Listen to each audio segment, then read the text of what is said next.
Let's look at this 3D vectors problem here. I think this is quite a typical question. So this is A-level, the year 1994, paper 1, question 14. So you're given that there's a square base right pyramid, ABCD, and perpendicular units of I, J, K. These are unit vectors, means these are actually the coordinate system, right? So the length AB is 4 units, so AB is 4 units, and the height of this is 4 units, so here will be 4, right? And the height of OB is actually 2h, so this is a 2h height. And then PQM, these are all midpoints.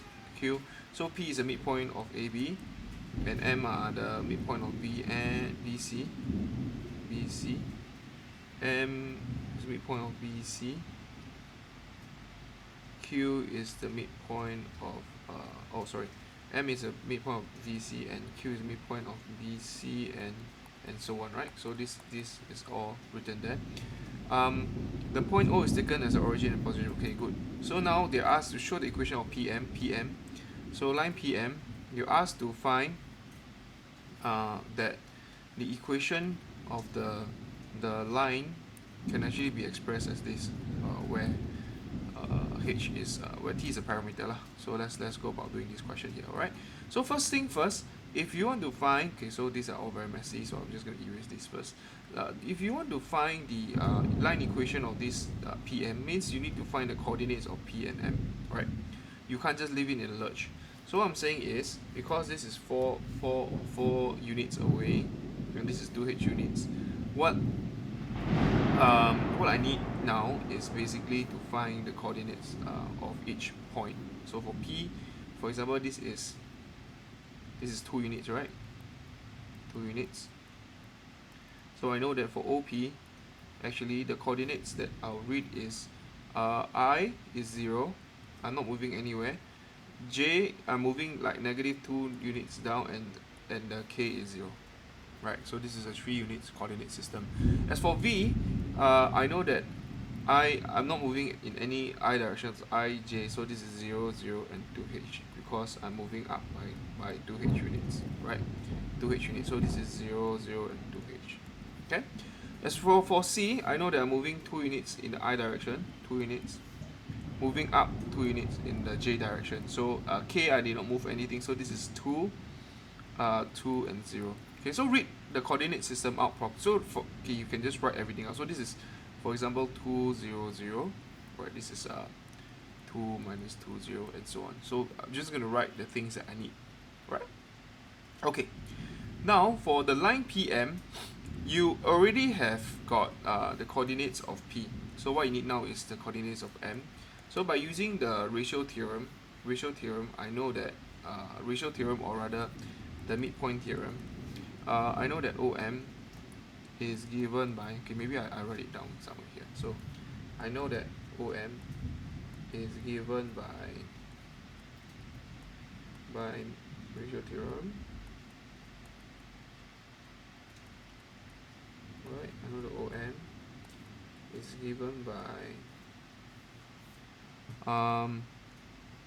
OC plus OV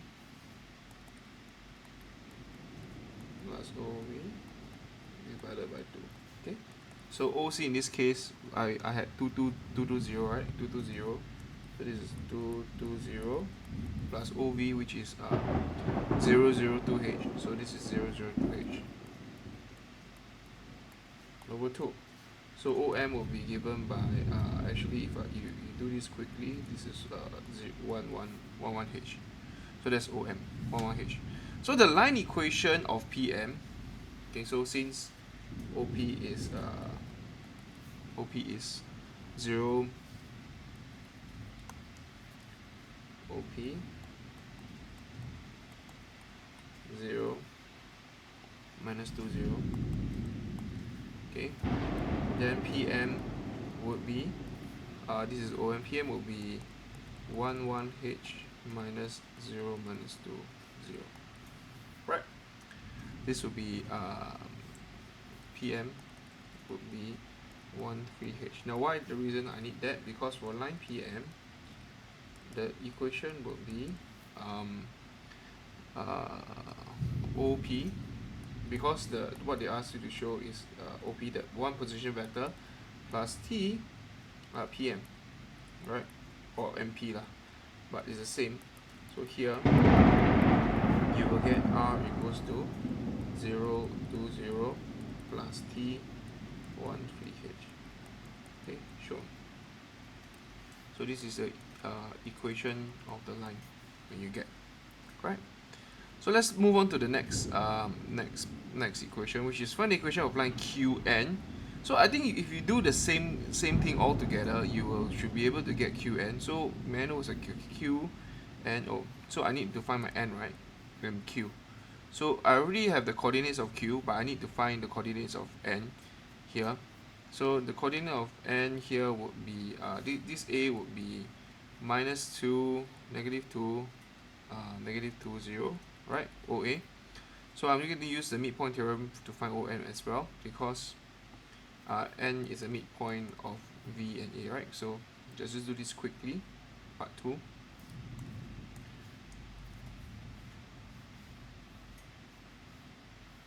This case here. So I have ON equals to OA plus OV divided by 2. So OA is -2, so -2, 0 plus V, which is actually 0, 0, 2H divided by 2. This will be -1, -1H for ON. Okay, so the line equation of QN, Q is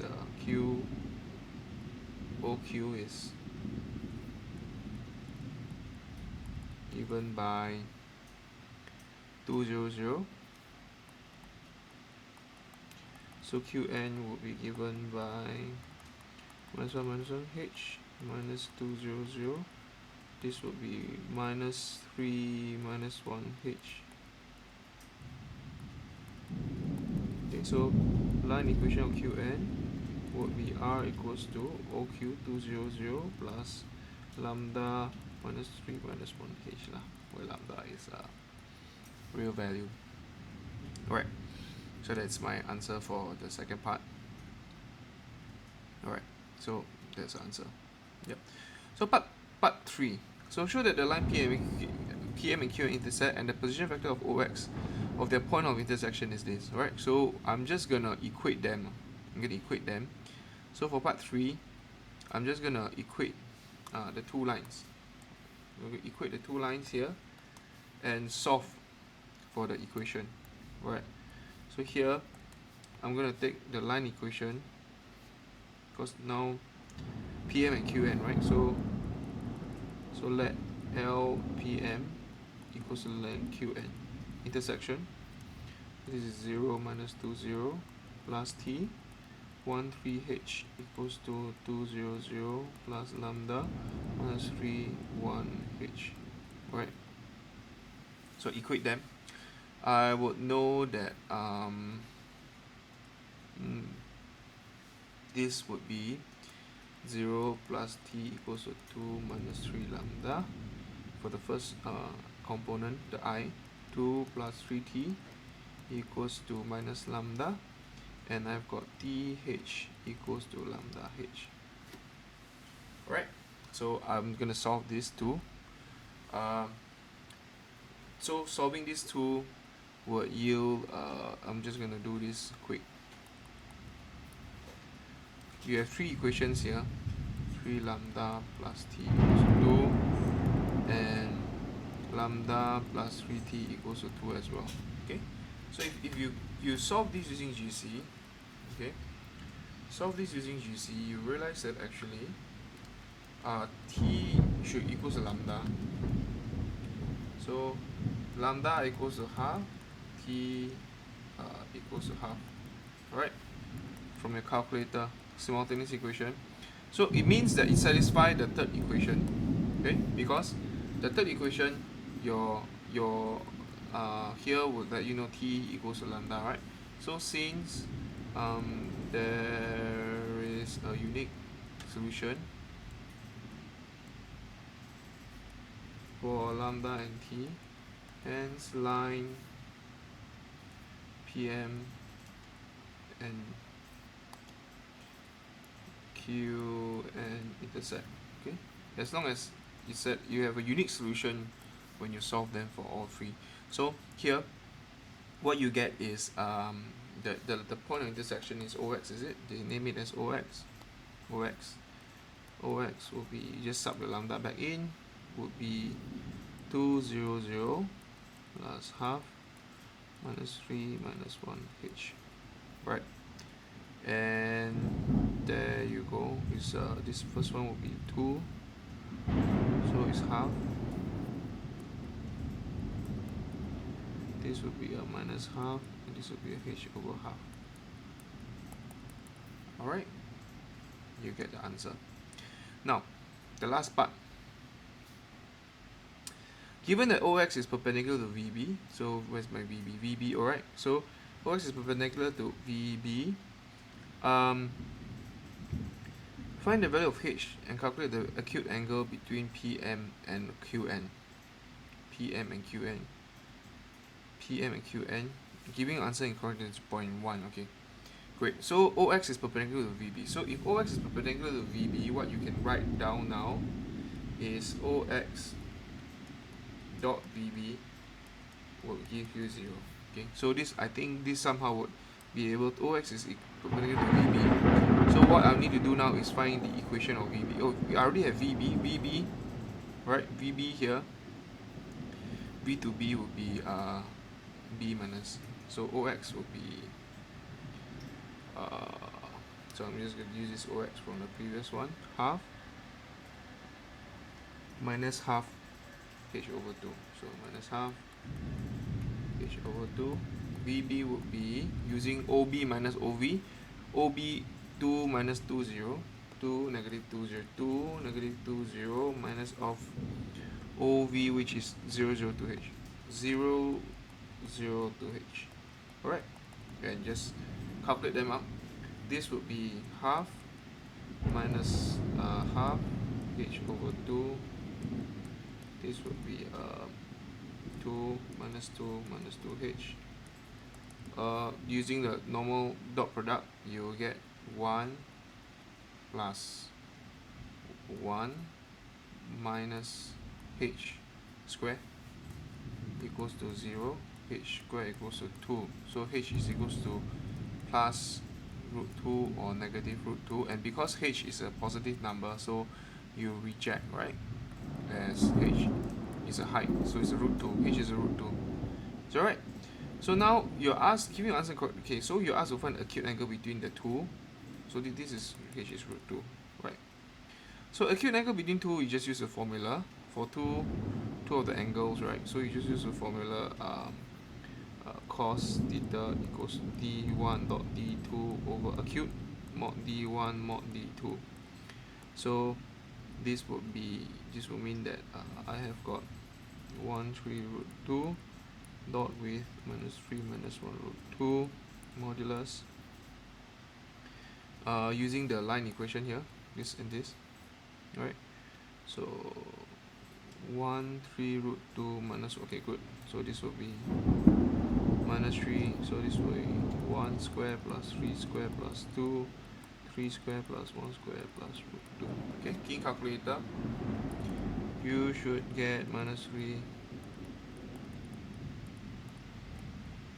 Okay, I'm just going to key calculator, 9 plus 1, 10.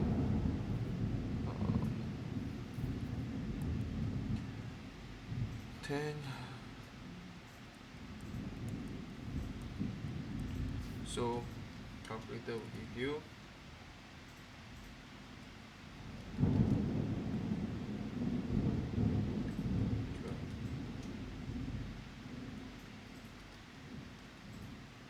70.5. Alright, this case here will be theta equals to